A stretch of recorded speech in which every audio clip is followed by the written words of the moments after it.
quiet Buckingham Palace announcement revealed something almost everyone overlooked. Starting this spring, Princess Kate is receiving a responsibility that Queen Camilla herself only gained recently, and she's receiving it earlier, younger, and with far less resistance. Behind that seemingly routine change is a fascinating story about trust, succession, and the royal most quietly shaping the monarchy's future, Princess Anne. So buried inside what looked like an ordinary Buckingham Palace announcement was a detail that most people barely noticed. It wasn't the headline, it wasn't the photographs, it wasn't even the royal whose name dominated the news coverage. Yet that single detail may prove to be one of the most revealing developments inside the monarchy in recent years. Quietly, without fanfare, the palace confirmed that Catherine, Princess of Wales, would be taking on a responsibility that Queen Camilla herself only received for the first time a little over a year earlier. It's not another ceremonial title or an honorary distinction.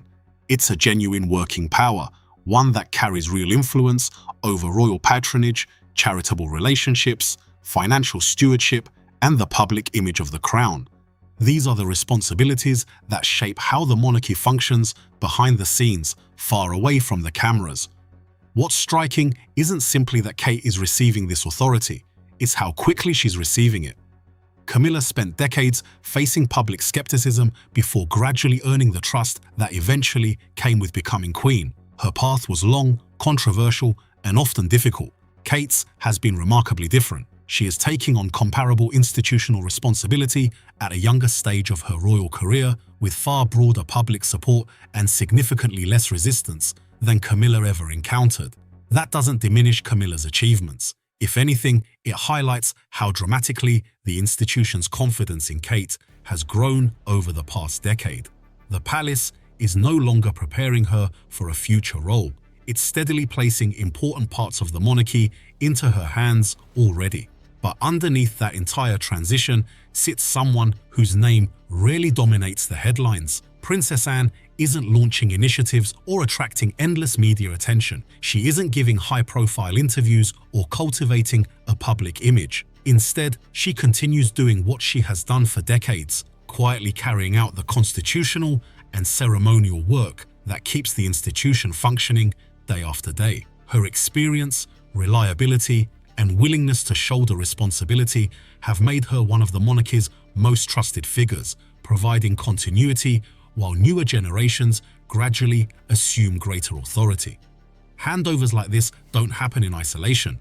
They succeed because experienced senior royals like Anne provide the institutional stability that allows responsibility to pass smoothly from one generation to the next. In many ways, that's what this story is really about. It's not simply another royal announcement or another adjustment to the family hierarchy. It's about trust.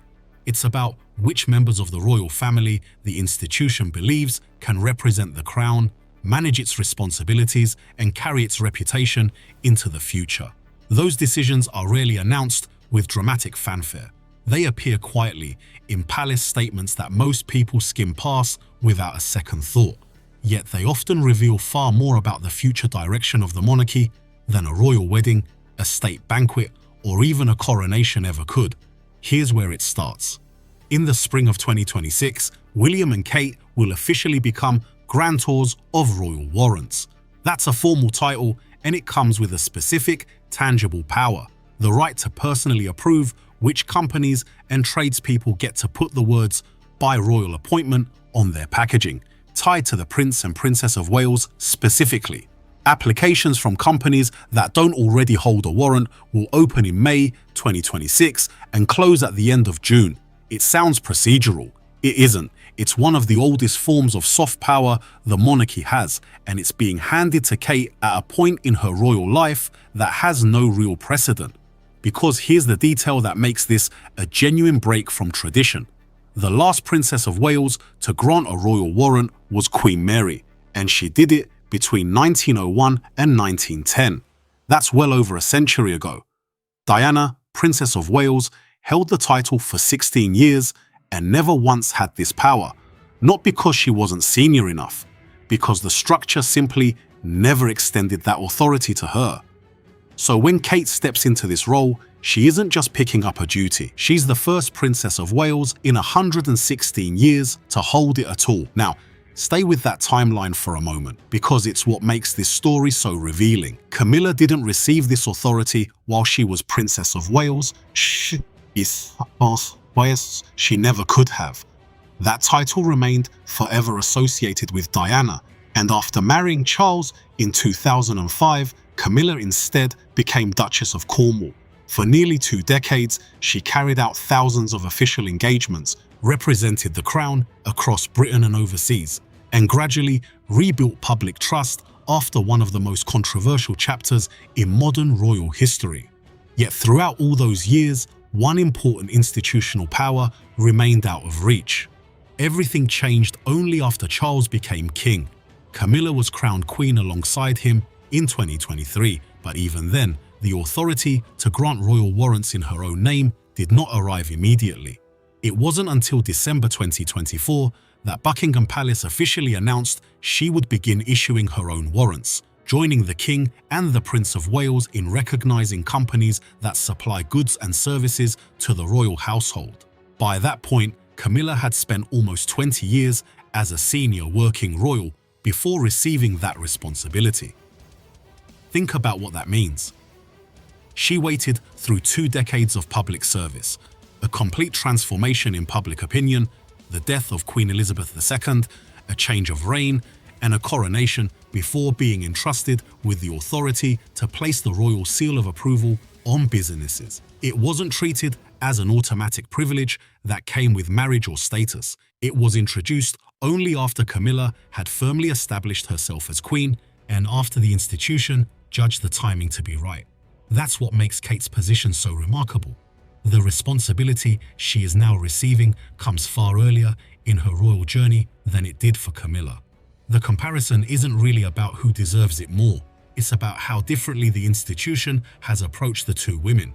Camilla's path was gradual, cautious, and shaped by years of public skepticism. Kate's has been far smoother, reflecting a level of confidence that Buckingham Palace appears willing to demonstrate much earlier. Without saying a word, the monarchy is signaling exactly who it believes will carry its reputation into the decades ahead. And when she finally got it, she used it exactly the way you'd expect someone to use a power they'd waited 2 decades for. She didn't sit on it, she moved fast, and she moved personally. Her first round of warrants went to the people who had been with her the longest: her hairdresser of over 30 years, her wedding dress designer, her milliner, her facialist. These weren't strategic picks aimed at headlines. They were loyalty picks, the kind you make when you finally got the pen in your hand after decades of not having it. One of her longtime team members, reflecting on the honor, said it felt like proof that persistence pays off. That's not a small thing to say after 30 years of being useful to someone without formal recognition for it. So here's the bigger picture that's beginning to emerge. One woman married into the royal family spent nearly 20 years proving her loyalty, rebuilding a deeply damaged public image, and establishing herself as a dependable senior royal before finally receiving a significant institutional responsibility well into her 70s. Another woman entered the family 14 years later and is now being entrusted with a remarkably similar authority before reaching the age of 50, and before her husband has even become king. Viewed side by side, the contrast is difficult to ignore. That difference isn't a criticism of either woman. Camilla's journey was shaped by circumstances that no future royal spouse is likely to experience again. For years, public opinion remained deeply divided, forcing both her and the palace to move cautiously as her role gradually expanded. Every new responsibility was introduced carefully and deliberately, only after years of consistent public service had softened attitudes toward her place within the monarchy. Kate's experience has unfolded under very different conditions. Since joining the royal family, she has become one of its most popular and trusted members, consistently ranking among the institution's strongest public assets. The confidence placed in her has grown steadily over the years, and the latest transfer of responsibility reflects that trust.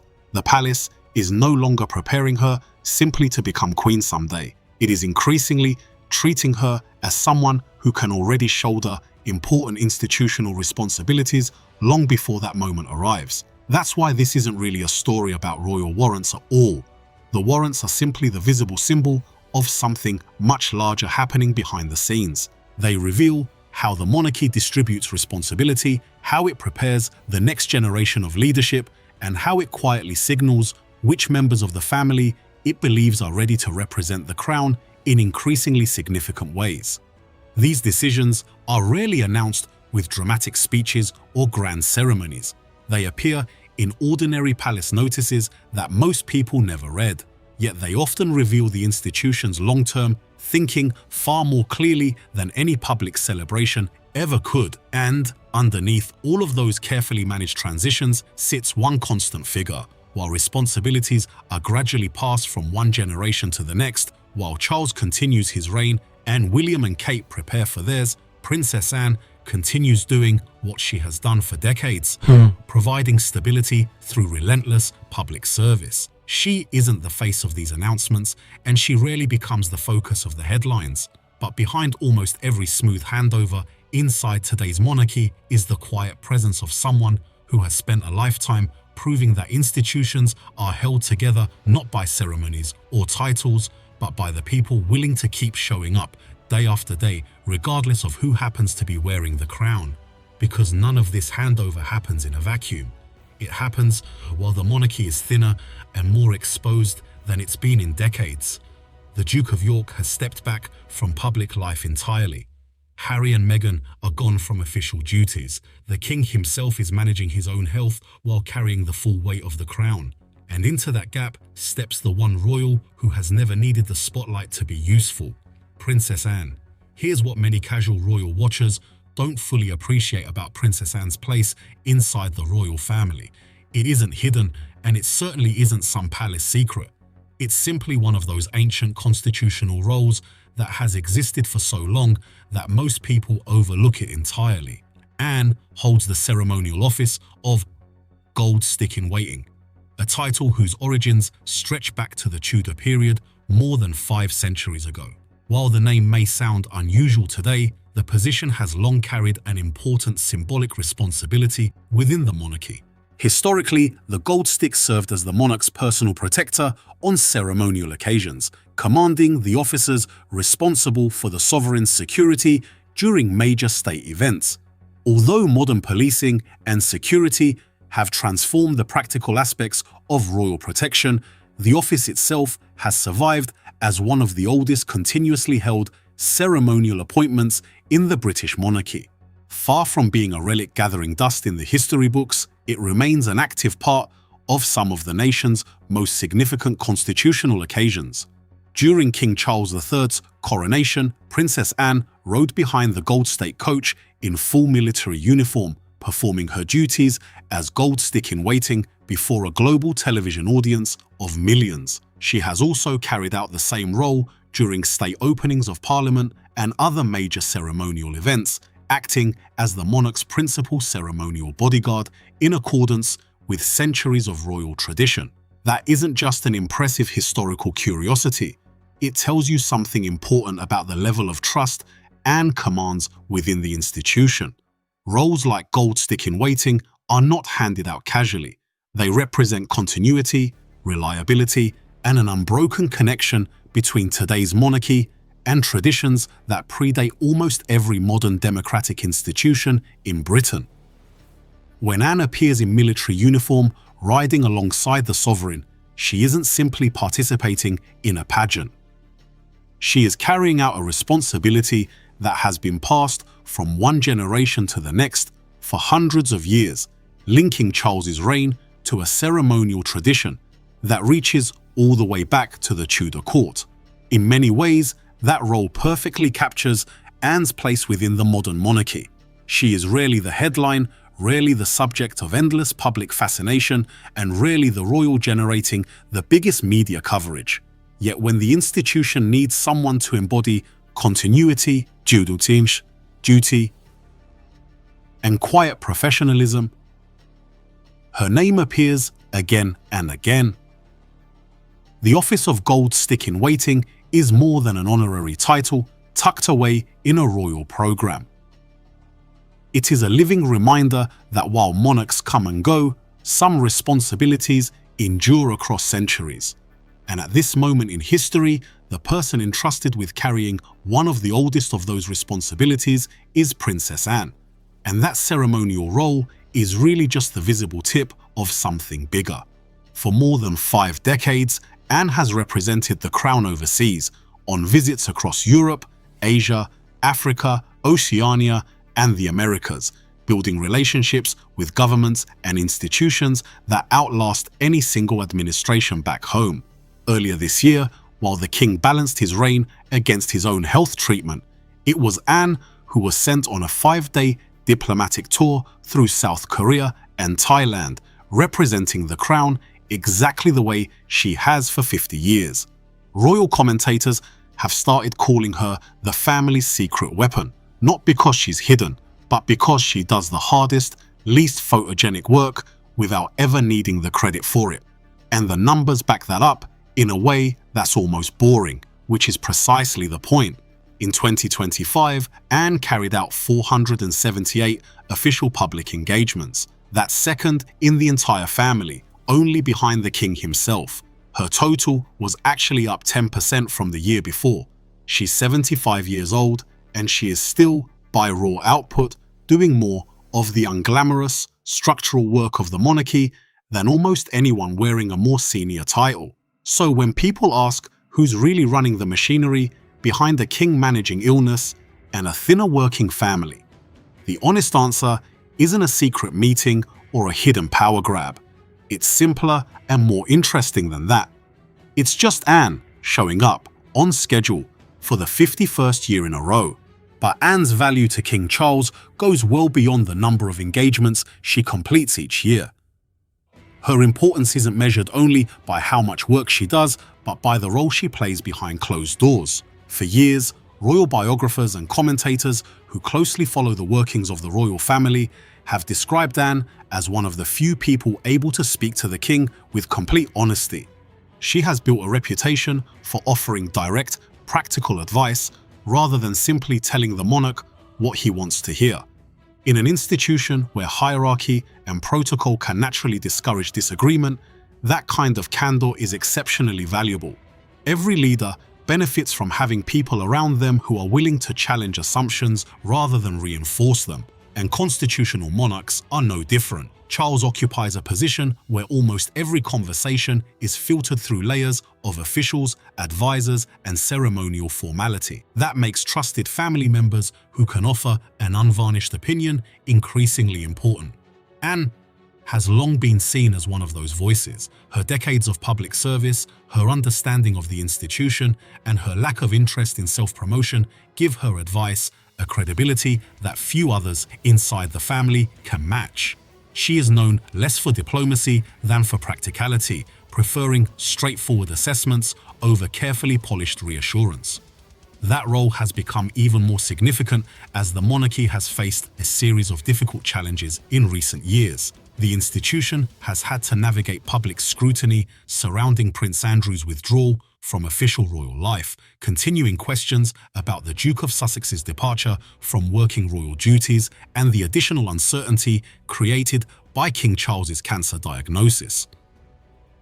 Each issue has placed pressure on both the monarch personally and the institution more broadly, increasing the importance of sound judgment behind the scenes.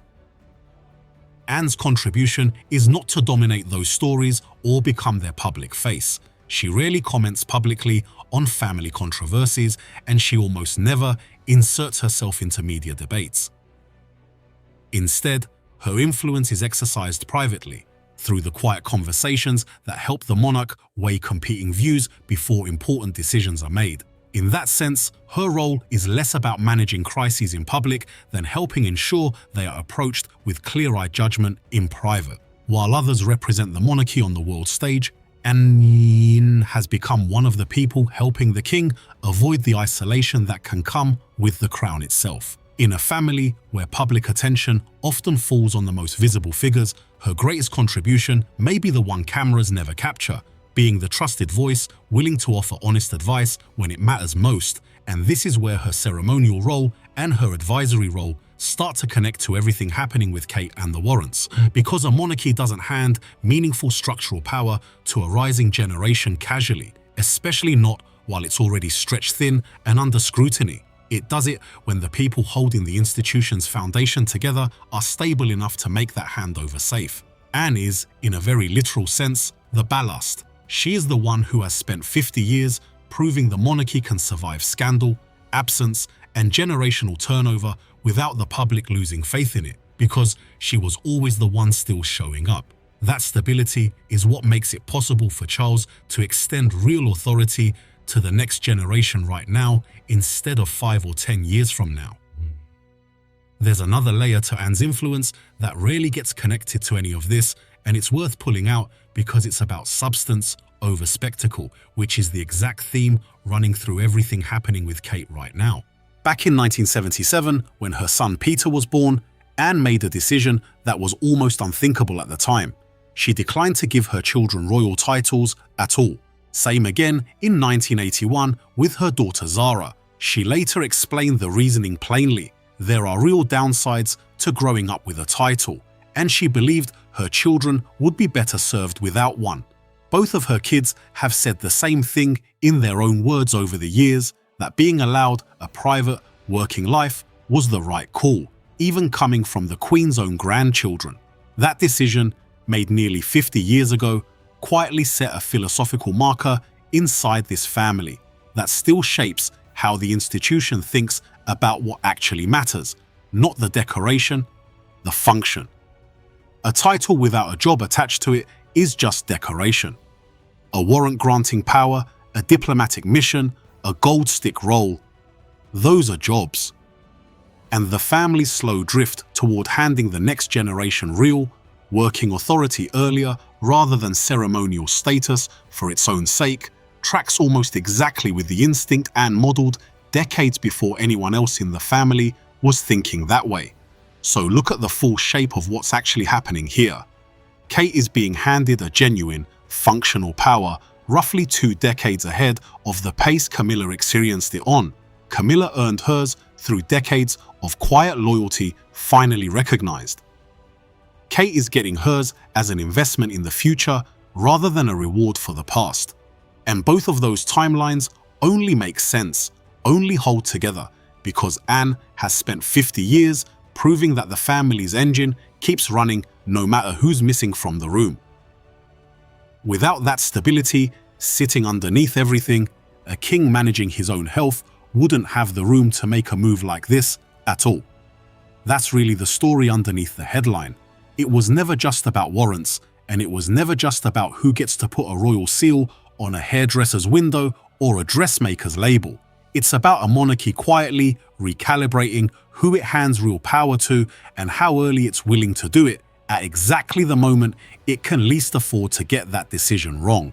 Camilla waited 2 decades for her moment and used it to reward the people who stood by her. Kate is stepping into hers before she's even queen, and somewhere in the background, not asking for credit, not giving interviews about any of it, is the one royal who's been quietly proving for 50 straight years that this institution can take a handover like this and still come out the other side standing.